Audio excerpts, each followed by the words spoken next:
This is The Lid Is On, the flagship news podcast from the United Nations. I'm Conor Lennon. On today's show, we're going to focus on cutting-edge technology, the UN's role in making sure we get the most out of it and avoid destroying humanity, or at least causing catastrophic harm by misusing it.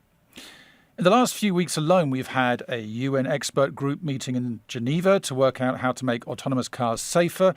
We've seen a UNESCO forum in Slovenia to bring about international regulations on the use of artificial intelligence. And at our HQ here in New York, several days of negotiations to try to hash out a cybercrime treaty.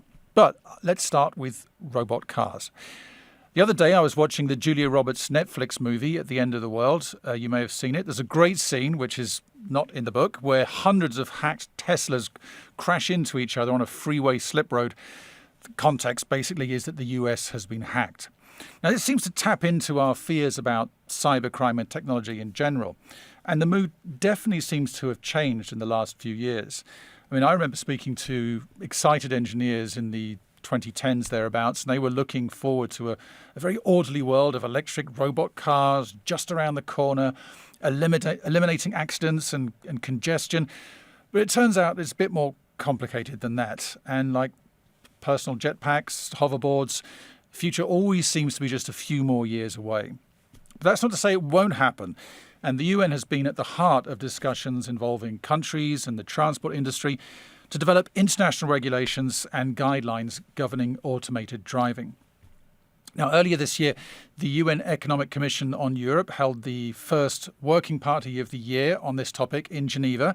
Franois Giraud is there now. He's the lead UN official on so-called intelligent transport systems and automated driving. Hello, Francois. Hello. With a lovely backdrop I can see of all of the flags of the Palais des Nations in Geneva in, I guess, sunnier times than there are right now. Now, Francois, a long time ago, you worked in the car industry, and I was talking about those kind of discussions between engineers on these great future we'd have about automated cars. Did you hear those discussions back in the day? Yes, so the technical progress is such that when I was working for automotive, we were dealing with some safety systems which were close to automation already. But it had nothing to do with driverless vehicles at that time. Right. But now we have seen lots of progress, as you say, but it seems to be taking a long time compared to the hype. So where are we in terms of the reality of seeing a world full of automated cars on the roads? Yeah, you're right. There was a real hype some years ago, almost a decade ago.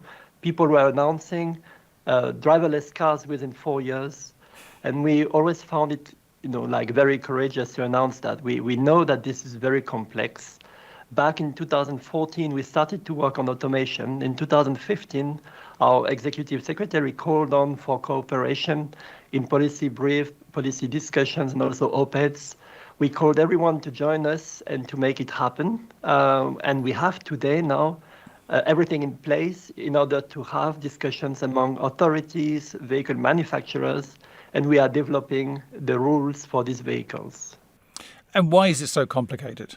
There is an issue with the technical progress. We would like to have driverless vehicles. It's so hard, actually, because human drivers are able to do so complex things when they are driving.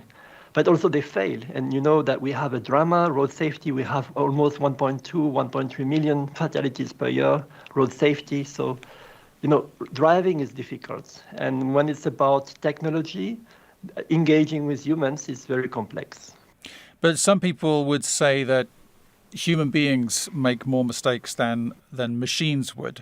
But do you think there's an issue that we're more accepting of humans making mistakes than we would of, if an automated car, that something goes wrong and someone is injured or killed, it seems like we're much less tolerant of that because, as you say, road safety is a real issue. Human drivers are making mistakes every day. It's difficult for me and as an engineer to talk about acceptance. What we try to do is really to create an environment and conditions with safety at first. We are trying to have technical requirements. We are trying to demonstrate the performance of automated technologies. And we hope that we will do better than humans. And, of course, we have some kind of risk assessment in the background, but what we try to do as engineers is really to define the technical requirements for these vehicles. Now, your working party brings together experts, it brings together countries. Where are we now in terms of that regulation? How far away do you think we really are from seeing many more smart cars on the road? So the industry came up with 6 levels of automation. Level 0, which is zero automation, and then there is 1, 2, 3, 4, 5.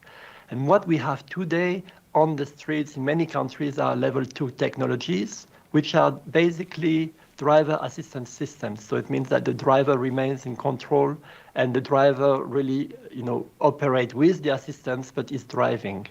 Level 3, 4, and 5 will be with the automated driving system driving the vehicle and performing what we call the DDT, the driving task. But we have today on the streets, on motorways, some level 3 technologies driving in traffic jam on motorways. So this is where we are today. And what do you think? Do you think that we will see a future where cars are mostly autonomous? Yeah, so this is a step-by-step progress. We started with zero automation. We had advanced cruise control systems in cars a decade ago. And now we have vehicles capable of more and more interactions with the roads. We have systems that are able to sense the road, to understand where the vehicles are on the street, etc. So we are able to deliver some form of assistance.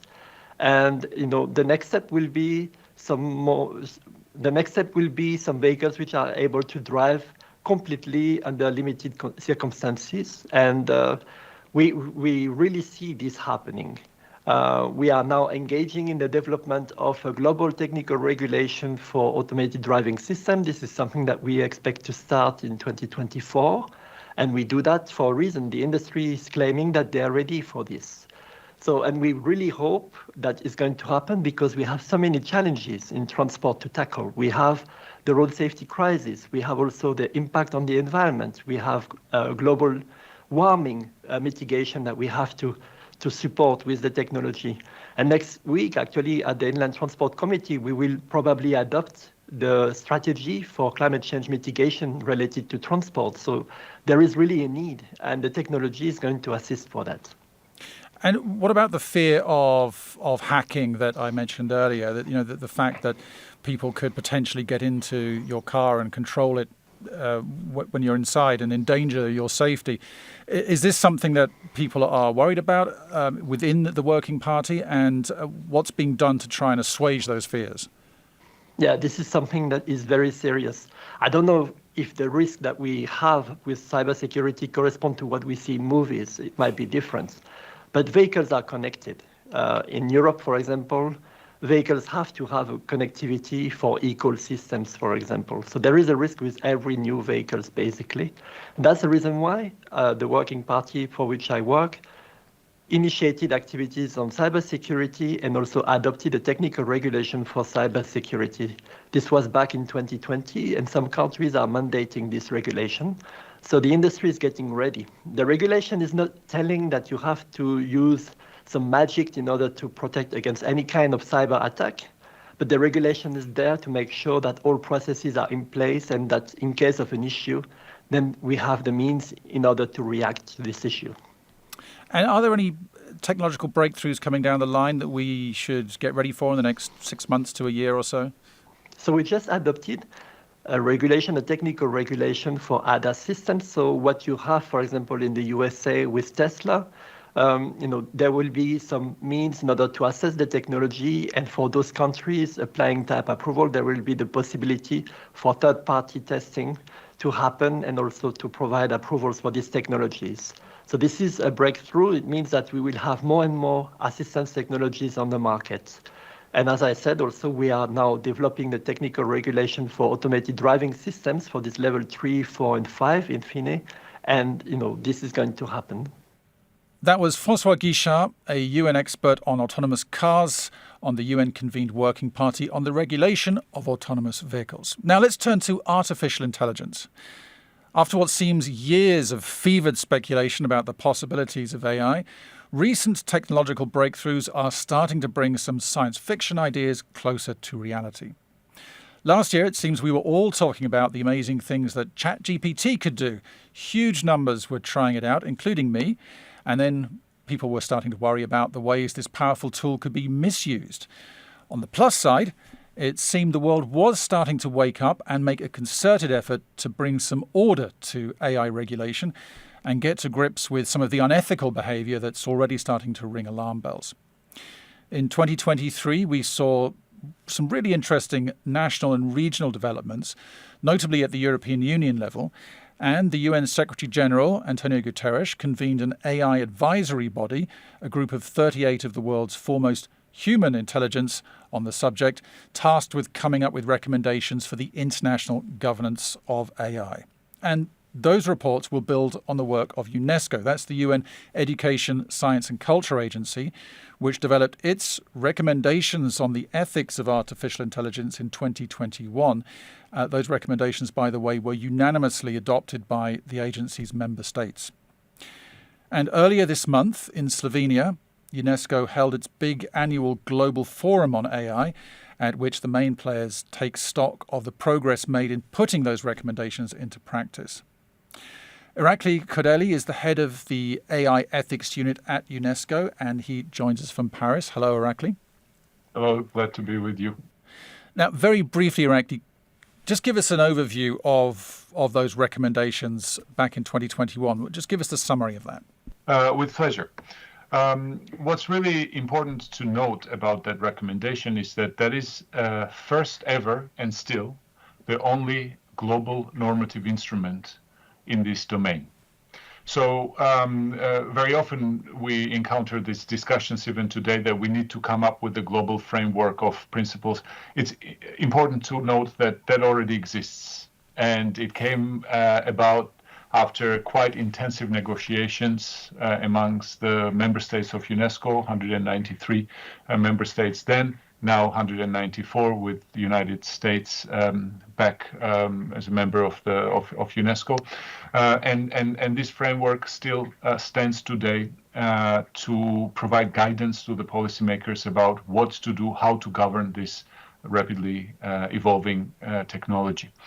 It is also important to say that this instrument, called the recommendation, consists of two very important parts. One is principles, values and principles. You know, this is the articulation of the universal values and principles that should be at the basis of regulating, supervising, governing this technology. But the recommendation doesn't stop there. It then goes to the second part of it, which is policy action areas, to provide very concrete guidance of how to articulate these principles and how to apply these principles into specific policy areas ranging from education to economy and labor to health and social well-being to culture and all the other areas that are impacted by this technology. Last thing that I will say about this one is that it was adopted now more than 2 years ago, as you correctly stated, in November 2021.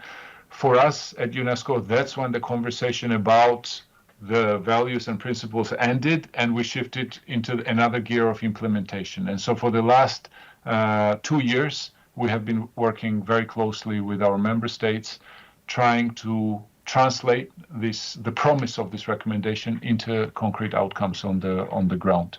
And they say the devil's in the details. So is this where it gets tricky when you're actually trying to put these big ideas into practice?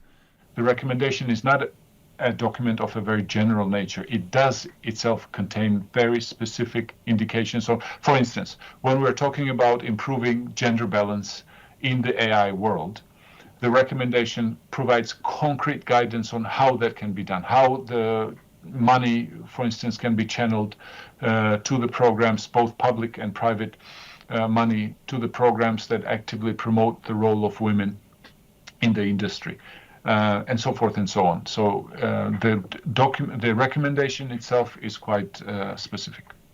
Well, you mentioned the national applications, and as you said, we're delighted to have with us here Aitana Echeverry, Minister of Science and Technology in Chile, who is who is in Chile right now. And first of all, let's talk about what AI means to you in Chile. What do you see as being the main applications and how it can benefit the people of your country? Well, thank you so much for the invitation and for the opportunity to share this space with such amazing experts. Irakli was mentioning, we were one of the first countries to not only adopt the recommendation, but also to implement the readiness assessment model, which is the methodology that allows countries to identify where they have opportunities, where they have enough advances, and where they need to put more efforts to just have everything you need to be able to ensure that AI is being used and is being used in an ethical and responsible perspective. So what we have done in Chile for a couple of years now is that we started with a strategy. We launched our first strategy on AI in 2021. We did it hand by hand with a group of experts. We had experts from different areas and expertise that allow us to create a strategy, and the implementation process started right after we launched it. So basically, and going back to your initial comments, when ChatGPT came to market and we saw all the questions and the things that were happening, we had already in place experts, research centers, capabilities within the government. Our companies were already working with AI, and we had basically all the pieces of the puzzle to tackle a discussion that is much more complicated on the regulation side, but based on the knowledge that was our own, right? And if we see how that has been evolving in the last year, we have seen an increase of the use of AI by government agencies. We launched something similar to an executive order, but basically instructions for the central government on how to use AI responsibly within government. It's one of the first pieces of something alike that we have seen in the region, at least. And we're also working with companies to improve and accelerate the incorporation of this technology to improve productivity and economic growth. We have many, many cases, right? We have at least 100 examples of the use of AI in government in Chile. There's one that I really like. We have an agency that is in charge to providing social benefits to those in need, basically. And they generated a model that allows them to predict those people that are most likely not going to ask for those benefits, right? You need to go to your municipality or to an agency that is right around the corner, but for some reason you don't get the information, or it's likely that you're not going to go and ask for that benefit. And they're able to predict who those people are, to identify them geographically, and to have not an artificial intelligence, but a person knock at the door and say, "Sir, Mrs., you have a benefit here. You could have access to it. It will improve your quality of life, so please do so." I think it's a beautiful example of how we have technology that enhances the public sector and makes it better without removing the human interaction that we think is so important in the way governments and citizens interact. Right. So this is that idea of AI being like a co-pilot to help enhance the human capabilities. And we're speaking to Mary Snap from Microsoft shortly, because that's how they would describe it. But there are, of course, potential negative consequences. Some of them we've been seeing already. Bad actors using it in a way that is not helpful to society. So what is your government doing to protect your citizens from those kind of actions? Well, there's a couple of things, right? First of all, we have this mandatory framework for the use of AI within government, which was built using as a reference the recommendations of UNESCO. And that allows us to create the capacities within the government to have a critical thinking around AI and to use it in a way that actually benefits citizens and not otherwise, which we think, of course, it's a possibility. We are working on regulation like many other countries. We have been having public consultations and work with experts, and we are hoping we can have our bill presented to Congress in March after the legislative recess. We're in the Southern Hemisphere, so it's vacation time here. But also we have been working or really thinking on how we can train people, not in necessarily in programming, but in asking the questions, in being critical about what you read and how you use things, and to basically empower those that are using the artificial intelligence or are designing it in a way that makes them also responsible for the outcome, not from the regulation perspective, but from a more social perspective. And then finally, one thing that we have put a lot of energy on is the work with, at international level, with the rest of the countries from the region. We launched a working group in October last year. Chile is coordinating. We have most of the countries from Latin America and the Caribbean. We're discussing artificial intelligence in that space.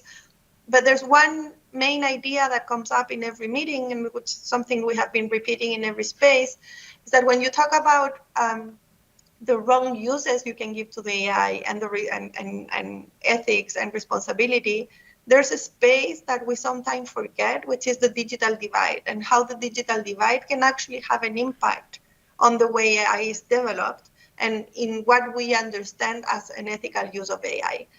If we want an ethical use of AI, we need to make sure that the populations that have not been digitalized yet, that do not have access to digital tools, and therefore they're not providing with data and they're not using the digital tools, are also represented somehow and can provide information so they don't disappear, basically, because we're moving into a digital world and their history, their language, their culture remains.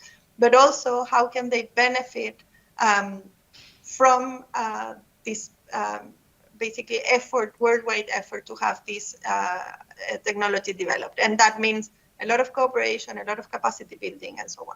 Yeah, let's talk a bit more about the digital divide. Let me just go back to you, Irakli, on that.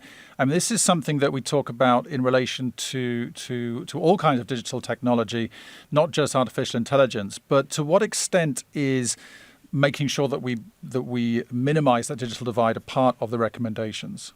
It's at the very heart of it. It's also very much aligned with UNESCO's mandate as such. The organization was one of the fundamental ideas on which it is based, is that the science and the fruits of scientific progress should be equitably divided amongst all peoples. And that is rings so true for artificial intelligence, because it really does hold so much promise for assisting us humans achieve our socio-economic goals, developmental goals, specifically for the Sustainable Development Goals, which is very important in the context that we're operating in the UN. This is something that we cannot afford to miss, but we will miss it if we do not make a concerted effort to make sure that the benefits are distributed equally. And this is why for UNESCO it is so important that when we talk about promoting ethics of artificial intelligence and promoting ethical use and development of artificial intelligence, we do not just focus on the technologically advanced part of the world, where the companies are actually wielding these AI tools, but we're also reaching out, but in a true sense of this word, to the global, so-called global south countries that are in different stages of development, to involve them in this conversation about the global governance of AI. And this is what we try to demonstrate at the Global Forum on Ethics of AI in Slovenia, where we had lots of representatives from the African continent, from South America and the Caribbean, from Asia and Southeast Asia especially, to discuss how they see artificial intelligence in the service of their populations, and also to discuss the concrete things that they're doing to put in place legislation, regulation that will channel artificial intelligence development in these countries. And there's a lot of artificial intelligence development in these countries that will channel it towards these positive outcomes. So when UNESCO talks about inclusion, equity, non-discrimination agenda in terms of AI. It's really a complex, multifaceted effort to make sure that we address the so-called north-south divide amongst countries, but also the divides within countries. And here, of course, we cannot skip the issue of gender equality, because this is something that is of fundamental importance, and we're using the recommendation to address that as well. So a big tent at this meeting in Slovenia, including the private sector, and you had one of the giants there, Microsoft. And I'm going to head now to a rainy Seattle to speak to Mary Snap, the Vice President of Strategic AI Initiatives. Thanks for being with us. I think it's quite early there in Seattle, so we appreciate you being with us today, Mary.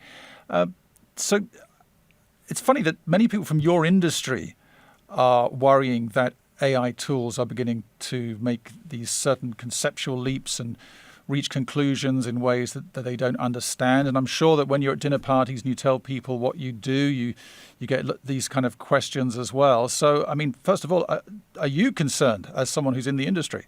Well, I guess what I would say is, as others have said, AI just holds such great promise. But like anything, technology can be used as a tool to enhance human experience, or it can be used as a weapon. And that's been true since the beginning of technology, since the printing press, actually, if you think about that. So this technology, while it is just stunning, it is no different in the opportunity to really enhance the human experience, but also to add a little bit of a weapon to bad actors. So it's very important for us as an industry to use our own technological abilities, as well as contractual abilities with each other and with our customers, as well as interfacing and collaborating with government to really ensure that there are safety breaks in certain cases, that we know what computers can do and what technology can do and what we should say that they should not do, and that we also very, very actively seek to identify, to detect, to measure, and to mitigate what could be some negative effects of this technology.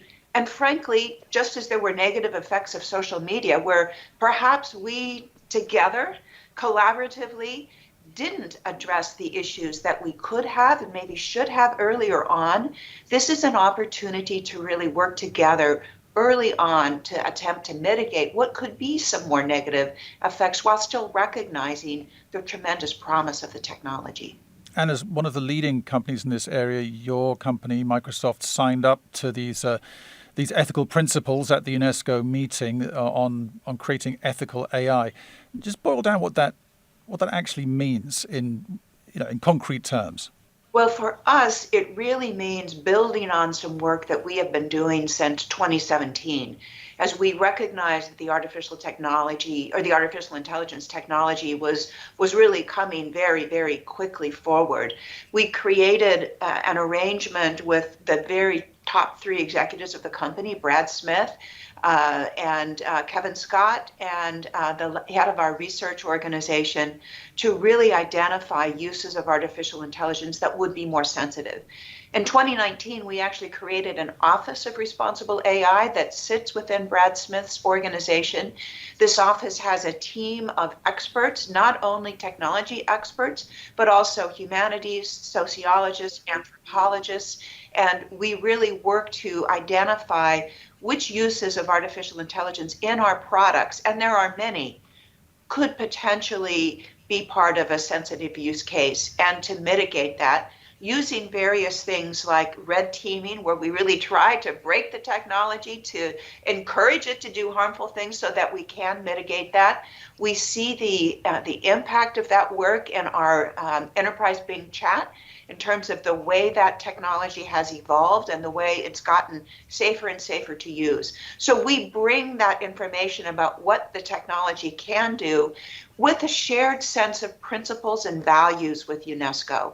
And working with that principles and values, then we really think about what are the highest risk cases that we really need to address first. And then the second piece is to be sure that what we are addressing is the outcome. We want to address mitigating a negative outcome or encouraging a very positive outcome without necessarily identifying exactly how the technology will work, because we want to ensure innovation.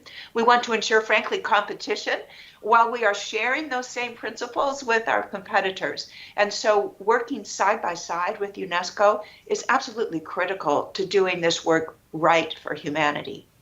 And finally, to the big issue of cybercrime in general, whether or not it's supercharged by new AI tools. Cybercrime is a huge business worth trillions to criminals who buy drugs and weapons on the dark web. You've got fraudsters stealing personal data and terrorists recruiting new fighters. Well, it's such a big problem, it needs an international solution. And around 5 years ago, the General Assembly at the UN resolved to set up a committee of experts and representatives from all regions to put together a convention to counter the use of information and communication technologies for criminal purposes. It's not been easy. You need to balance security concerns with human rights safeguards. Now, earlier in February 2024, there were discussions around a draft text. It was a very contentious few days and very hard to reach a consensus. So during those negotiations, I spoke to Ramanjit Singh Chima. He's the Global Policy Director at Access Now, an international non-profit advocacy group based in India. Just give me a quick description of what Access Now is and why you're here. We are an international digital rights organization. We seek to advance and extend the digital rights of individuals and vulnerable communities at risk. We also provide digital security assistance to these communities. So we are both monitors, advocates, as well as cybersecurity providers to civil society and the human rights defenders community globally. We are here because we are concerned that this international cybercrime treaty process may end up harming human rights rather than protecting them, and actually may make global cybersecurity worse rather than better. Right, so there's this tension, isn't there, between the organizations, the countries that want to tighten up security, which I think you'd agree is needed, and this problem about safeguarding human rights. So let's talk a bit more about that tension that's there. I mean, first of all, would you agree that we do need an international solution to cybercrime? I think we need more solutions for cybercrime. The question that many people have is whether a UN treaty would help advance this. But we recognize that many states, particularly in the majority world, what sometimes people refer to as the global south, do want guidance on cybercrime laws from the UN. So we recognize that, and that's why we're here. But we do think that you can actually tighten up cybersecurity while not undermining human rights. And in fact, this treaty sometimes makes cybersecurity worse. So for example, security researchers, the people who discover vulnerabilities in our devices every day, the current treaty text would actually make their work harder, not easier, and in an odd way, this cybercrime treaty may end up making cybersecurity worse off. Are you worried that in countries which are not so democratic, more authoritarian, this kind of legislation could really make things worse for the citizens of that country? Absolutely, and that's not speculative. That's already something we see today. In authoritarian countries in the world, but even challenged democracies, we see often cybercrime laws used to persecute and harass journalists, activists. It's sometimes even used to harass security researchers and those who work on cybersecurity. When they discover vulnerabilities in government systems or in other systems that people would not like to talk about, or perhaps where they challenge the powerful, instead of being rewarded or thanked for their work, they're persecuted instead. And that's critical, and that's a crucial reason why the UN today must make the situation better, not worse. There's a great danger that this cybercrime treaty, if it's not fixed or not improved in its standards, may not just legitimize the existing problematic cybercrime laws we see in so many countries, but it actually may help countries draft worse laws, because they're going to look at the UN treaty text, they're going to say you negotiated this in 2024, and if any part of that is not up to par, we'll end up with something that undermines human rights rather than strengthening them. Cybercrime is a huge business. People are buying drugs, they're buying weapons online, fraudsters are targeting people, terrorists are using the dark web to recruit fighters and misogynistic, kind of anti-women, anti-minority organizations. This is a big problem. So explain to me, what's your positive contribution to improving this situation? Absolutely. I think we stand to benefit the most if the cybercrime treaty starts from where we have most agreement and clear consensus. And therefore, we said that this treaty actually, while there are many problems on the internet, needs to address the initial focus of it, which is core cybercrime, namely those crimes that are possible only through a computer, what sometimes people call cyber-dependent crime, hacking into computer systems, undermining the security of our networks. Start with that, clearly indicate that those should be criminalized by states, and put in place clear provisions by which governments across the world can cooperate with each other. Ironically, if you make the scope of the treaty too broad to cover all these crimes, someone's, for example, crime about targeting a community might end up actually being a political crime, where someone says if you comment about a head of government or a head of state, that should be something that's penalized under the cybercrime law. So we think start with the narrowest, clearest focus, and when it comes to law enforcement actors, police actors cooperating under this treaty across borders, put in place strong human rights standards, because that provides trust and, in a sense, confidence in the process. And that means when, say, country A sends a request to country B will cooperate because they believe the request has gone through a judge, it's gone through a proper process, it does not undermine human rights, it's not a political matter, and they will then cooperate. But if you make it a very broad treaty with no safeguards, ironically, every request for cooperation shall be challenged by governments themselves, or if not by human rights advocates and by impacted communities. We're speaking in UN headquarters, just a few steps away from conference room 3. You've been here, I think, all week. What the tone is like in the room? I think the mood in the room for a large part of these last 2 weeks has been a bit grim, but you can now see a little bit of comfort coming in, because as of this morning, it's been indicated that the process is not going to finish by today, which is obvious to everybody. But finally, the official chair of the process and the Bureau of the behind the treaty negotiations has circulated a resolution indicating that the process will be suspended, and they're requesting the Secretary General for support to carry forward negotiations later this year. The negotiations are supposed to complete by this General Assembly, by the high-level week. It's still a lot of pressure on the process, so let's see where it goes. In fact, our biggest fear sometimes is that there's too much agreement in the room on certain provisions. Because of the accelerated pace of these negotiations, there's a desire to come to some sort of agreement, even if the language is not good, even if it harms human rights. And sometimes, as is natural, when you put Ministry of Justice officials, prosecutors in the room, they all tend to agree, because they all want as many powers as they can with as few safeguards. And of course, in every country, they have their own domestic safeguards or conversation, but they don't want to bind themselves to stronger safeguards. And that's why we've been alarmed, and that's why we're in the room, because we actually are not worried about the contestation and the politics, which is significant, but we're worried that there may be too much agreement sometimes to undermine human rights and lower due process standards. Will we see a treaty at some point this year? I think we suspect, rather, our view is that there probably will be a treaty, whether this year or later. There's going to be some instrument coming out, because many states do want some framework in the UN. I think the question is, if you see a treaty coming out, will states sign it? And I think that's the $100 million question. When many states whose cooperation on matters of investigating tech companies or handing over data sign it, that's open. Many states who oppose the creation of this treaty process, remember, it is a contested vote. Most criminal law treaties in the UN tend to be accepted by consensus and then negotiated by consensus. This was won by a simple majority in a resolution proposed by the Russian Federation, opposed by many states, but then the compromise was they said it shall be adopted by consensus. But I think that states want to see some sort of outcome, or at least not be seen as spiking the process or harming it. But if the final product is not good enough, they may not sign it. And in fact, that's something that many of us said this week. So there was a joint statement put out by civil society, industry and technical experts that said the current text of this treaty is not fit for purpose. States should not sign it, or should not even tell the ad hoc committee to accept an outcome report if they're going ahead with this current version of the text. Still huge amounts of work to do from what you're saying, and I do hope we are able to check in with you a little later down the line, ideally when we get a little bit nearer to something that's acceptable to all parties. Thank you very much. Thank you for having me. That's it for today, and if you enjoyed listening to this show, you might also enjoy watching it. Yes, whether you listen on Apple Podcasts, Spotify, or our own UN News app, you can now watch this show in glorious Technicolor, well, colour in any case. We would love to know what you think about the show, and if you have any suggestions, please drop us a line, lidison@un.org.